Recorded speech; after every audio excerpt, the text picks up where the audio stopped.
Cette émission vous est présentée par la Fondation Matete, une référence dans la lutte contre l'infertilité au Congo.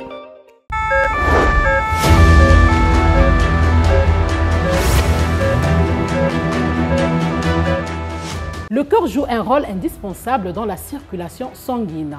Or, il arrive qu'il devienne incapable d'assumer ce rôle. Et c'est alors qu'on parle de l'insuffisance cardiaque. Pour vous faire gagner en santé, Urgence Santé fait le tour de la question et c'est sur ce plateau avec le Dr Luimba Mavungu, cardiologue en fonction à l'hôpital général de Luandili. Bonsoir à vous et bienvenue à l'émission. Aider les couples à réaliser leur rêve de devenir parents, c'est notre mission à la Fondation Matete. Grâce à nos soins personnalisés et à nos experts en fertilité, nous transformons l'espoir en réalité. Nos services incluent le diagnostic et traitement de l'infertilité masculine et féminine, la congélation des ovocytes, spermatozoïdes et embryons, des conseils en reproduction et un soutien émotionnel personnalisé. À la Fondation Matete, nous donnons le sourire aux couples. Nous sommes situés sur la 133e avenue Gascon, Château d'Eau Brazzaville, République du Congo. Pour tout contact, appelez-nous au 06 979 13 78 05 033 55 55 06 651 51 51. À la Fondation Matete, votre santé est notre priorité. Docteur Cédric Luimba Mavungu, bonsoir et bienvenue sur le plateau de l'émission Urgence Santé.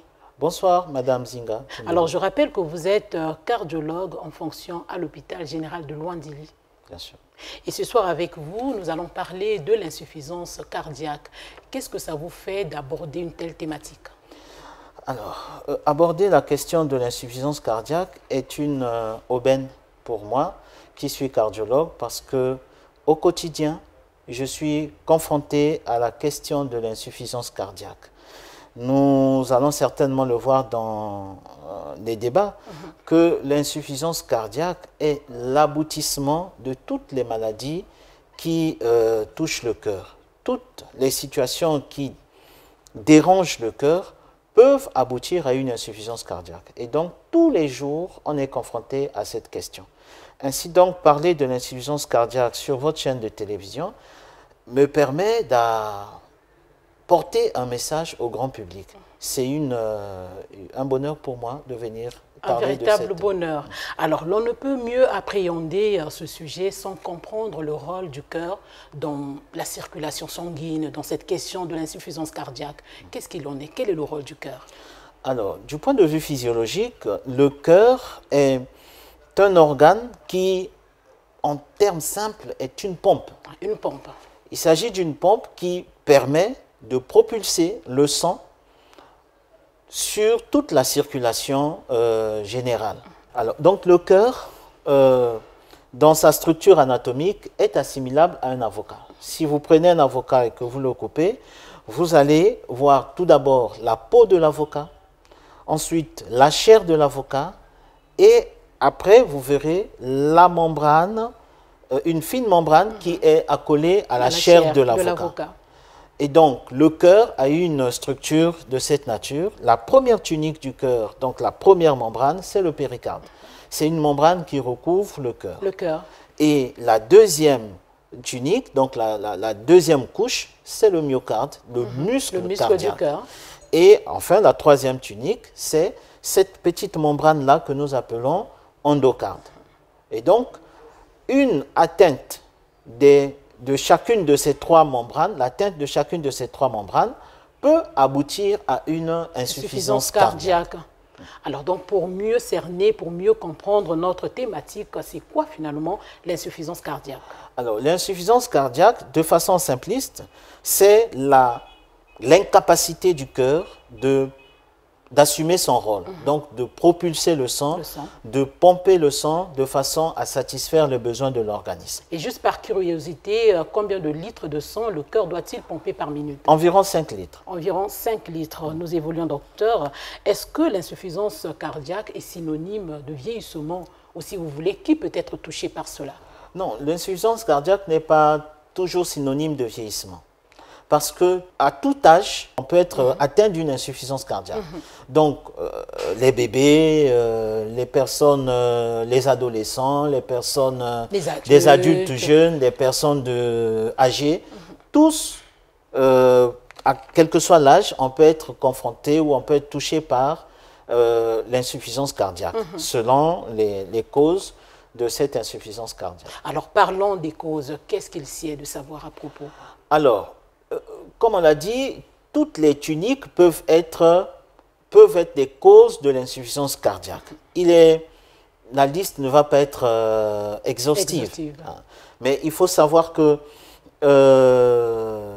si vous avez une atteinte du muscle cardiaque, elle peut être en rapport avec l'hypertension artérielle, elle peut être en rapport avec le diabète, elle peut être en rapport avec une mauvaise perfusion de ce muscle cardiaque en termes d'oxygène.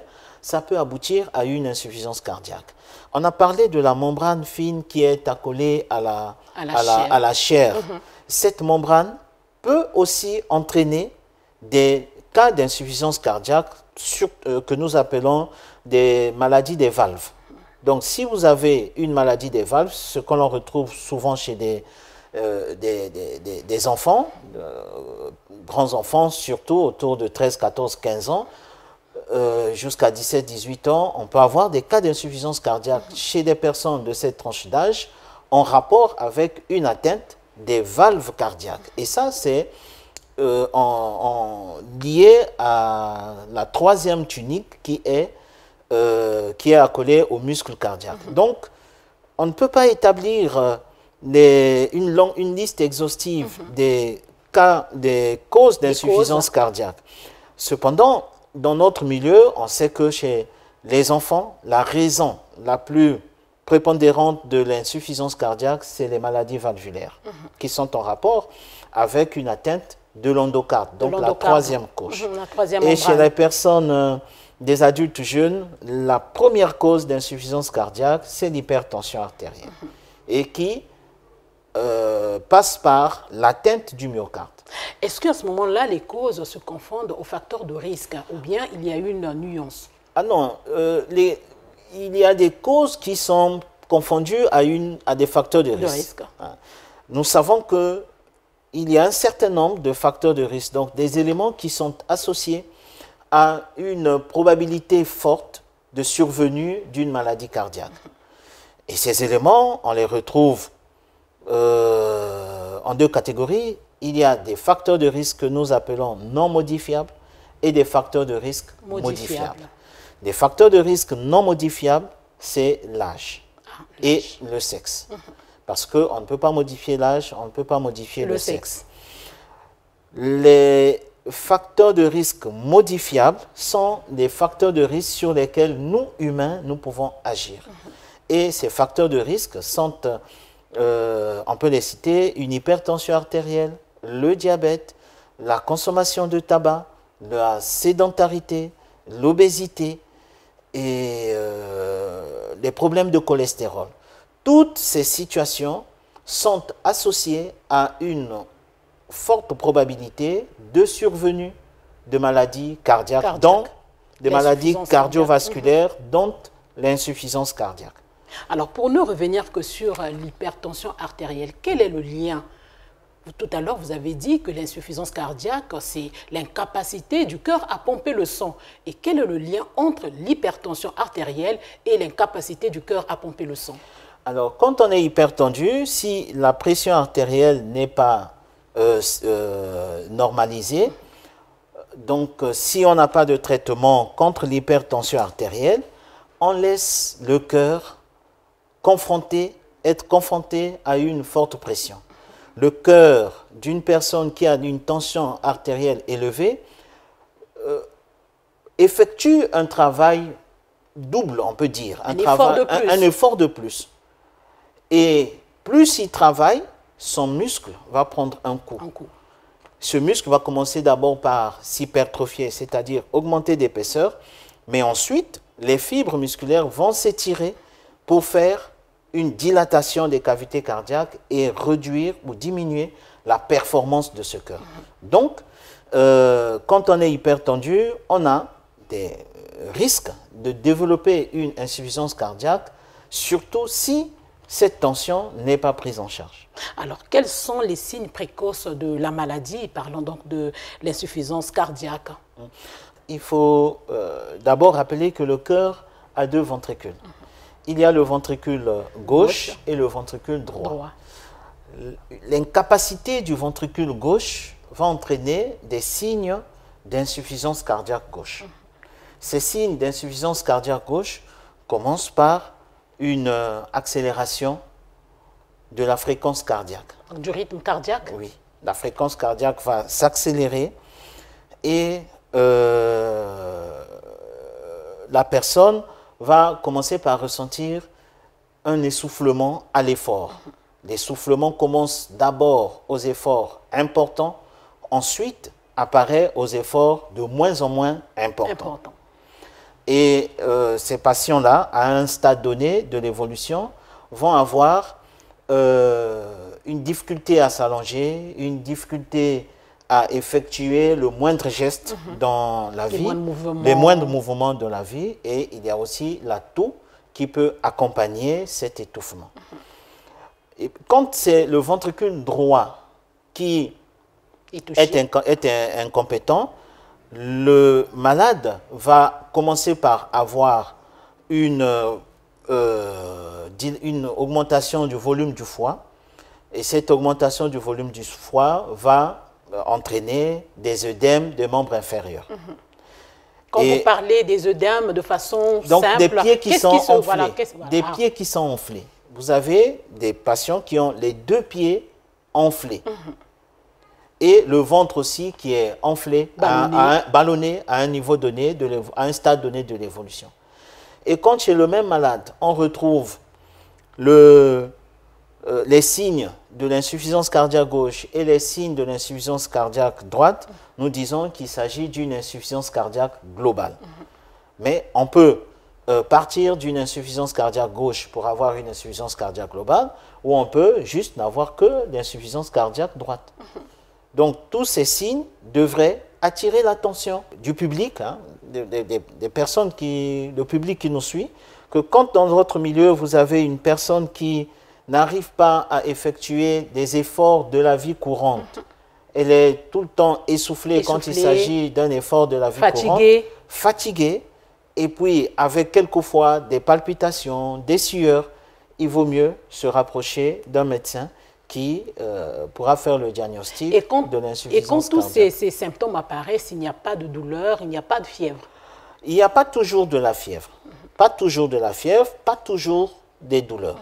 Mais les signes qui sont les plus spécifiques, c'est un essoufflement qui survient à l'effort. Et il s'agit d'un essoufflement qui est progressif. Ah, qui est progressif. Qui commence par des efforts importants, mais ensuite qui va apparaître aux efforts de moins en moins importants. Très souvent, le diagnostic est tardif et les patients consultent à un stade très avancé de la maladie.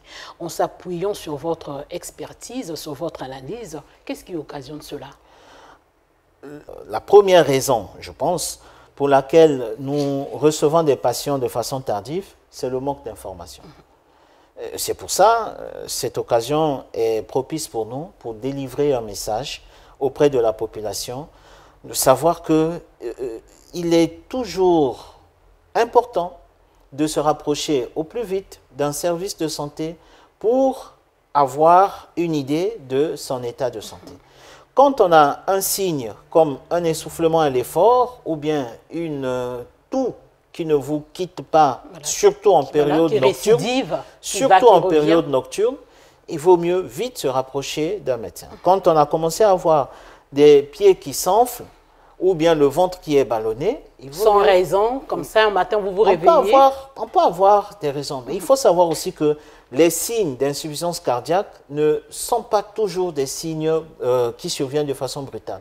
L'évolution, comme on l'a dit tout à l'heure, est progressive. Elle est progressive. Elle est progressive. Donc, très lentement, parfois de façon insidieuse, les signes apparaissent un à un. Mais quand on a déjà un signe comme l'essoufflement, il vaut mieux se rapprocher des services de santé pour avoir une idée. Maintenant, le médecin qui vous reçoit peut juger utile de vous faire des examens ou pas. Sinon, le retard à la consultation, c'est d'abord une question de sensibilisation. La population, manque d'information. La population n'est pas souvent informée. Il y a aussi la question des croyances que nous avons dans notre société. Il arrive quelquefois, on attribue les signes de l'insuffisance cardiaque à un mal d'estomac ou encore à une question de jeûne prolongé ou à une question de... On essaye de s'expliquer soi-même la situation, alors que la démarche aurait été d'aller à l'hôpital, de se donner des explications soi-même. Donc, toutes ces questions de croyances, de manque d'information et aussi des questions de conditions sociales qui sont souvent modestes. De négligence aussi, parfois. De négligence, mais il y a aussi la condition sociale qui peut être modeste. On a des personnes qui ont du mal à payer des consultations, à se rapprocher des services de santé parce que, bon, c'est la condition sociale qui ne le permet pas toujours. Et pour ce genre de cas, qu'est-ce que vous les conseillez, docteur? Le seul message que nous avons à annoncer à la population, c'est qu'en cas de signes inhabituels au niveau de son corps, se rapprocher du service de santé. Nous avons des hôpitaux, vous allez dans un hôpital et puis même si la condition sociale pose problème. Mais nous travaillons dans un service social aussi. Nous travaillons dans un service social. Donc, les services de santé font partie de la catégorie des services sociaux. Donc, ce n'était qu'une parenthèse. Dans cette catégorie, nous sommes toujours prêts à disposés à recevoir un patient quand il se présente à nous, quelle que soit sa condition sociale. Le diagnostic est souvent tardif, nous l'avons dit, et c'est ce qui est d'ailleurs déplorable. Mais de façon concrète, sur quoi se base-t-il? Quels sont les éléments qui font le diagnostic? Le diagnostic de l'insuffisance cardiaque, c'est un diagnostic qui se fait à l'hôpital. Si il y a une suspicion où la personne se sent mal, elle doit se rapprocher de l'hôpital. À ce niveau, le médecin qui va la recevoir va procéder à un interrogatoire. Et dans l'interrogatoire, il va recueillir déjà un certain nombre d'informations. Ensuite, il procédera à un examen physique.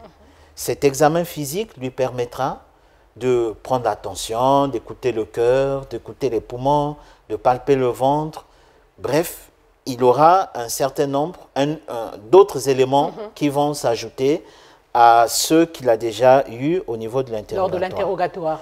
Et à partir de là, il pourra vous prescrire des examens. Il s'agira de faire une radiographie du thorax, un électrocardiogramme, des prises de sang et on peut aussi arriver à vous faire une échographie cardiaque. C'est sur la base de tous ces éléments qu'il va poser le diagnostic de l'insuffisance cardiaque. Donc, le diagnostic de l'insuffisance cardiaque ne se pose pas en dehors du milieu médical. Le diagnostic de l'insuffisance cardiaque se pose à l'hôpital. À l'hôpital. Ou bien et par en milieu médical. En milieu médical. Donc, ce n'est pas parce qu'on a des essoufflements à l'effort, ou bien des palpitations, ou bien une toux nocturne, qu'on va dire... Ou des œdèmes au membre inférieur, qu'on va dire qu'on a déjà une insuffisance cardiaque. Il faut se rapprocher des services de santé, d'un milieu médical, et c'est à ce niveau-là qu'on pourra vous faire le diagnostic de l'insuffisance cardiaque. Alors, l'insuffisance cardiaque est une maladie chronique qui ne peut être guérie, mais par contre peut être stabilisée. Par quoi passe cette phase de stabilisation? Et là, nous entamons le volet traitement. Oui. Dans le cas de l'insuffisance cardiaque, vous avez tout d'abord la phase aiguë. Cette phase aiguë, c'est la phase où la personne est vraiment souffrante. Et quand le diagnostic est établi, on procède à un traitement. Et lorsque le traitement est bien conduit, bien suivi, on va obtenir une stabilisation de la situation. Donc, on a d'abord une phase clinique. Et cette phase clinique doit se prendre en charge à l'hôpital. À l'hôpital. Et à ce niveau-là, il y a des médicaments qui sont prescrits, qui sont administrés. Et selon l'évolution, on pourra décider de la sortie du patient. Mais même quand le patient est sorti de l'hôpital, il a toujours un traitement qu'il doit continuer à prendre et que nous appelons traitement d'entretien. Un traitement d'entretien. Oui, un traitement d'entretien. En dehors du traitement médicamenteux, parce que c'est des médicaments que nous prescrivons, en dehors du traitement médicamenteux, il y a aussi des comportements, notamment dans le régime alimentaire et aussi dans la consommation de certaines substances et d'autres médicaments qui ne sont pas compatibles avec la situation de l'insuffisance cardiaque. Donc, tous ces éléments ou toutes ces informations vont être données aux patients et le médecin fera un suivi. Au cours du suivi, il y aura des consultations où il devra voir l'observance du traitement, comment est-ce que ce traitement est toléré par le patient et quel est le résultat qu'il est en train d'obtenir. Donc, il y a un traitement médicamenteux qui est prescrit et modifié au fur et à mesure selon l'évolution de la situation. Et il y a aussi des comportements qui sont prescrits aux patients. Alors, parlons des comportements. Qu'est-ce qu'il en est? Quels sont les comportements que vous demandez aux patients d'observer? Alors, il est difficile ici de parler de façon précise de tous les comportements parce que tous les cas ne se gèrent pas de la même façon.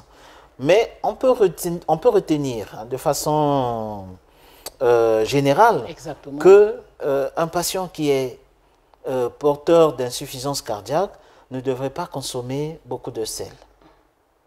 Parce que le sel n'est pas un bon aliment pour le cœur. Un patient qui est porteur d'insuffisance cardiaque ne devrait pas fumer. Ne devrait pas fumer. Le tabac. Pas de sel, pas de tabac. Très peu de sel, mais surtout pas de tabac.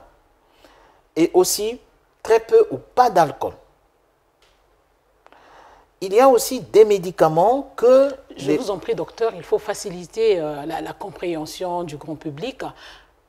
Pourquoi le sel n'est pas un bon aliment pour le cœur? Parce que le sel retient de l'eau dans la circulation sanguine. Le patient qui est en insuffisance cardiaque a du mal, ou son cœur a du mal à pomper, à propulser le sang. Et l'eau qui est contenue dans le sang s'épanche dans les poumons, s'épanche en dehors des vaisseaux. Et c'est ce qui fait l'essoufflement qu'on ressent, ou bien la toux nocturne, ou bien les pieds qui s'enflent. Les œdèmes, voilà, les pieds qui s'enflent. Les pieds qui s'enflent. Et donc, on doit éviter d'apporter une substance qui va retenir l'eau. Parce que dans les traitements qu'on lui prescrit, il y a des médicaments qui vont avoir pour rôle de sortir cette eau-là. De l'organisme. De l'organisme. Donc, il ne faut pas que le patient prenne beaucoup de sel ou normalement le sel. Qu'il y ait un effet contraire par rapport au traitement. Le sel, il faut toujours que les patients réduisent la consommation de sel. Ils ne devaient pas manger le sel comme tout le monde. Autre chose, donc nous retenons la consommation de sel. La consommation de tabac, pas de tabac. La consommation d'alcool, parce que le patient qui est porteur d'insuffisance cardiaque a un certain nombre de médicaments qu'il prend et ces médicaments-là peuvent être, l'effet des médicaments peut être modifié avec la prise de l'alcool. Donc, il n'est pas recommandé à un patient porteur d'insuffisance cardiaque de consommer de l'alcool. De l'alcool. Peut-on prévenir l'insuffisance cardiaque? Si oui, quels sont les moyens de prévention? Oui, on peut prévenir l'insuffisance cardiaque, puisque nous avons dit en amont qu'il y a des atteintes des trois tuniques qui peuvent entraîner à une insuffisance cardiaque. Donc, les situations qui sont susceptibles d'avoir ou d'entraîner une atteinte de cette unique devait être évitée pour ne pas mettre en péril le cœur. Je vous prends par exemple, pour ce qui concerne les enfants, puisque nous sommes à la télé, nous devons en parler, l'hygiène bucco-dentaire. L'hygiène bucco-dentaire. De nos enfants. Parce que nous avons des enfants qui ne se brossent pas, par exemple, la nuit avant de dormir.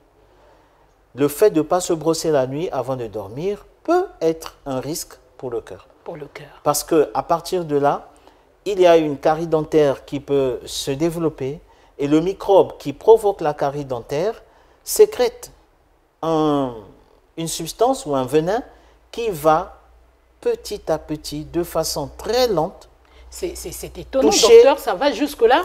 De façon très lente, oui, une carie dentaire peut, à partir d'une carie dentaire, on peut avoir une infection. Donc le microbe s'appelle streptocoque bêta-hémolytique. Ce streptocoque va produire une substance ou un venin, de façon simple, un venin, qui va commencer à dégrader les valves du cœur. Et chez les jeunes, chez les enfants, cette situation valvulaire peut aboutir à une insuffisance cardiaque. Dans les tranches d'âge allant de 18 à 30 ans.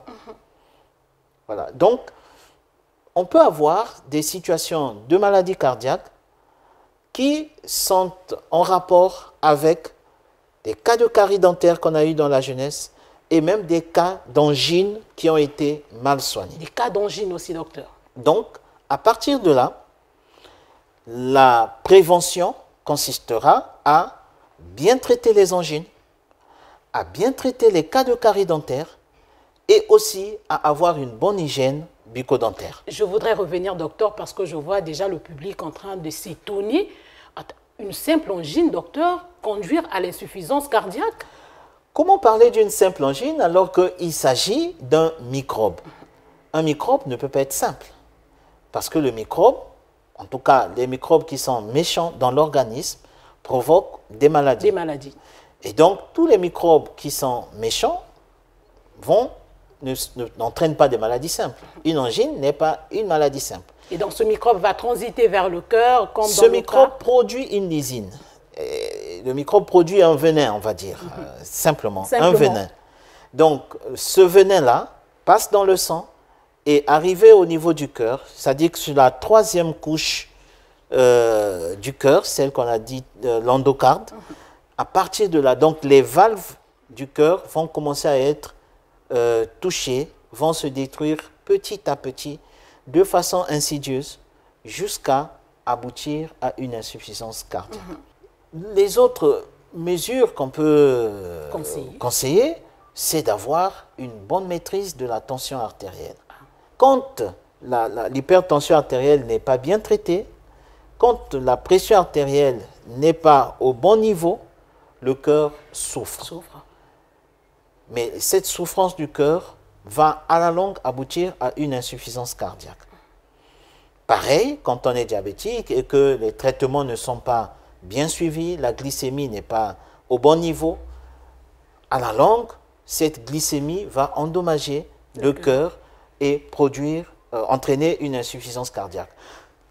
Donc, les mesures de prévention, c'est d'abord de prévenir toutes les situations qui sont susceptibles d'aboutir à une insuffisance cardiaque. Et ce sur quoi nous parlons le plus, ce sont des facteurs de risque. Que l'on peut mieux vivre avec l'insuffisance cardiaque. On peut vivre et mener sa vie normalement en ayant un traitement. Ça a été un réel plaisir de vous avoir sur le plateau de l'émission Urgence Santé pour nous partager ces informations à propos de l'insuffisance cardiaque. Merci beaucoup. Urgence Santé, c'est fini pour aujourd'hui. Merci de l'avoir suivi et bonne suite de programme sur Lux Télévision. Cette émission vous est présentée par la Fondation Matete, une référence dans la lutte contre l'infertilité au Congo. Aider les couples à réaliser leur rêve de devenir parents, c'est notre mission à la Fondation Matete. Grâce à nos soins personnalisés et à nos experts en fertilité, nous transformons l'espoir en réalité. Nos services incluent le diagnostic et traitement de l'infertilité masculine et féminine, la congélation des ovocytes, spermatozoïdes et embryons, des conseils en reproduction et un soutien émotionnel personnalisé. À la Fondation Matete, nous donnons le sourire au couple. Nous sommes situés sur la 133e avenue Gascon, Château d'Eau, Brazzaville, République du Congo. Pour tout contact, appelez-nous au 06 979 13 78 05 033 55 55 06 651 51 51. À la Fondation Matete, votre santé est notre priorité.